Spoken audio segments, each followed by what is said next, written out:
အမျိုးသမီးကအမှုတ်အမဲတအိတ်လုံးကိုကျမ်းပြင်ပေါ်ဖြန်းလိုက်ပြီးနောက်အထက်ဘက်အကျဆုံးထောင်စီကျုံဝင်သွားကတကားဝကိုမျက်လုံးမလွှဲတမ်းစိုက်ကြည့်နေခဲ့သည်မမြင်နိုင်တဲ့အရာတစ်ခုခုသာဒီဘက်ကိုရှောက်လာခဲ့ရင်ကျမ်းပြင်ပေါ်မှာမူးချမသွေခြေရာကြံခဲ့မှာဖြစ်သည်တိုးတော်လဲနာရီပေါင်းများစွာကုန်လွန်သွားချိန်ထိကျမ်းပြင်ပေါ်ကကော်ဖီမုန့်တွေကဘာမှမထူးခြားပဲပုံမှန်အတိုင်းပင်ရှိနေခဲ့သည်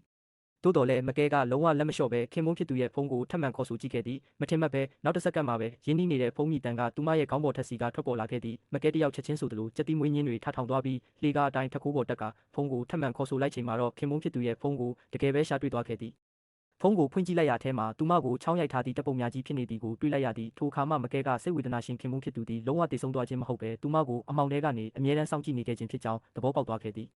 ကွက်တိဆိုသလိုပင်ထိုအချိန်မှာထွက်ပေါက်ဘက်ကနေရုတ်တရက်အတန်တဆုပ်ထွက်ပေါ်လာခဲ့ပြီးတစုံတစ်ယောက်ကပုံခိုးထွက်ပေါက်ကနေအပေါ်ကိုတက်လာဖို့စူးစမ်းနေသည့်ပုံရသည်မကဲမှာထက်ခိုးပေါ်မှာပိတ်မိသွားပြီးထွက်ပေါက်ဘက်ကိုထိတ်ထိတ်လန့်လန့်လှမ်းကြည့်လိုက်တော့လဲလေကားပေါ်မှာတော့ဘာမှမရှိပဲဟာလာဟင်းလင်းဖြစ်နေခဲ့သည်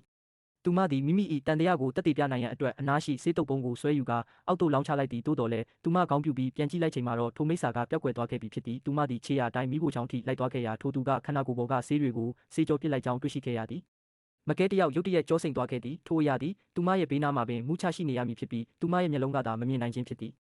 ဒီတစ်ချိန်မှာတော့မကဲတယောက်ငြိမ်ခံမနေတော့ပဲအသက်လူယုံကန်ရင်ဘေးနားကပကံကန်ကိုလှမ်းဆွဲကတစ်ဖက်လူ၏ခေါင်းကိုအစွမ်းကုန်ရိုက်ထည့်လိုက်သဖြင့်နောက်ဆုံးတော့ထွက်ပြေးလွတ်မြောက်ခွင့်ရရှိသွားခဲ့သည်မကဲသည်အိမ်ထဲကနေအလင်းစလိုပြေးထွက်လာခဲ့တော့လဲဘယ်စီတို့ဥတီယာမှန်မသိခဲ့ပေ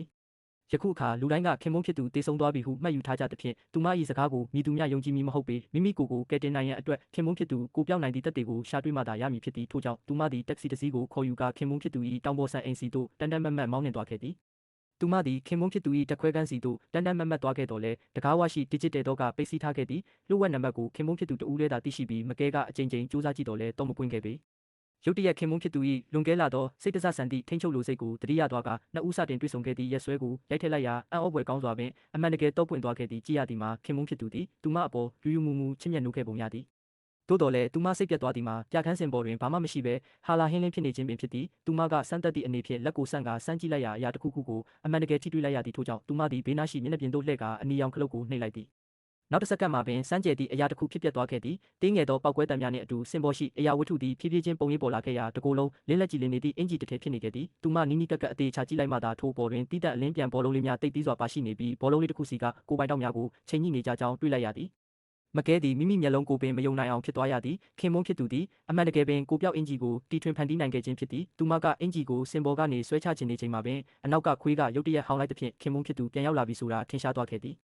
ပြပြတရားဖြင့်မကဲသည်ကိုပြောက်အင်ဂျီကိုယူဆောင်ကအိတ်ခမ်းထဲရှိအဝတ်လဲခမ်းထဲသို့ပုံအောင်လိုက်သည်အင်ဂျီကိုတေချာပုံးကွယ်ထားပြီးနောက်တကားနောက်မှာပုံးနေရင်မမိပါစေနဲ့ဟုဆူတောင်းနေခဲ့သည်တိုးတော်လဲနောက်တစ်စက္ကန့်မှာပင်အဝတ်လဲခမ်းတကားကဖြည်းဖြည်းချင်းပွင့်လာခဲ့သည်ဘာမှမရှိပဲဟာလာဟင်းလင်းဖြစ်နေသည်ဟုထင်ရတော့လဲကော်စောပေါ်ရှိချေရာကခင်မုန်းဖြစ်သူ၏တွာလာလှုပ်ရှားမှုကိုဖော်ပြနေခဲ့သည်